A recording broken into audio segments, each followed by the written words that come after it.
Well, President Biden, as we have been telling you, is isolating at the White House after testing positive for COVID yesterday. Officials say that he has mild symptoms. He's taking an antiviral medication. It's called Paxlovid. Chief White House correspondent Nancy Cordes is following this for us. Nancy, what's the latest?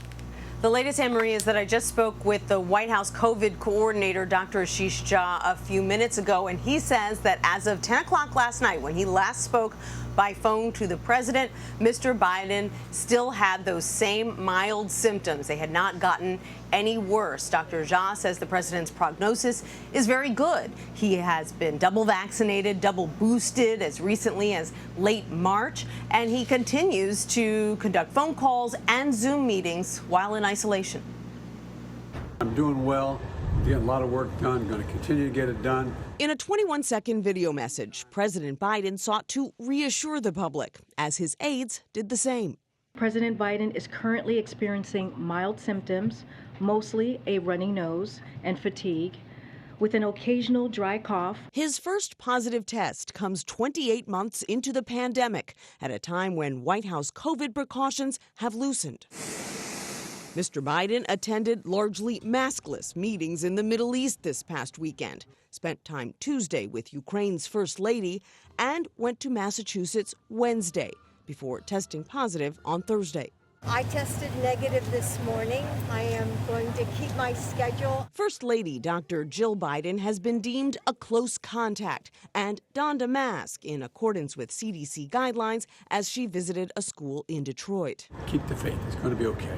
As for the president, he's now on day 2 of a 5-day course of Paxlovid, an antiviral drug that reduces the risk of severe symptoms. His oxygen level was checked this morning. It was normal. Dr. Ashish Jha is White House COVID coordinator.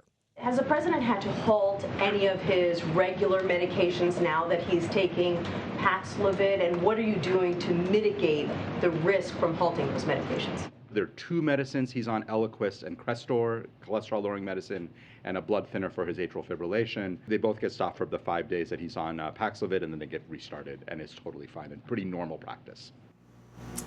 We are expecting an update from the president's personal doctor sometime a little later today about the latest in his condition. And in the coming days, we should get the results of tests that will show whether the president did, in fact, contract that BA2 subvariant, highly contagious and now responsible for about 80% of all cases in the U.S. Anne-Marie? Well, we saw in your story that the president must, spent the past week shaking hands, talking close with people. What other key figures are at risk following the president's diagnosis? Well, there are a lot of them, as you might imagine.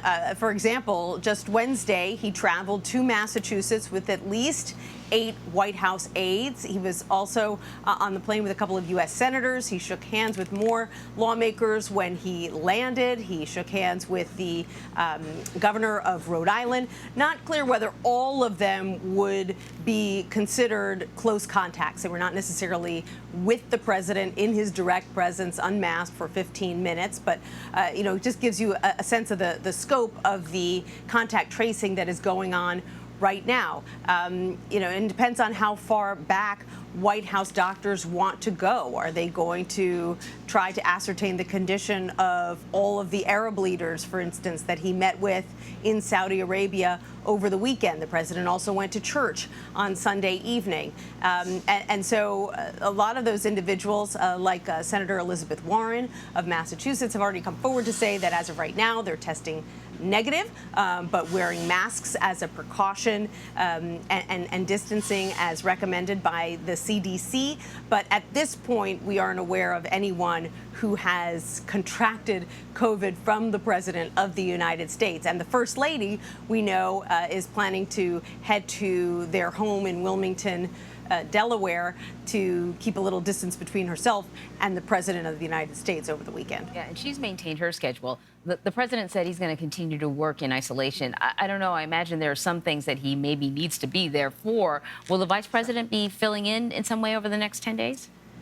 As of right now, there are no new plans for her to step up or change her duties in any way. The White House press secretary made that very clear from the podium at the end of the White House briefing yesterday. She said the president is feeling just fine.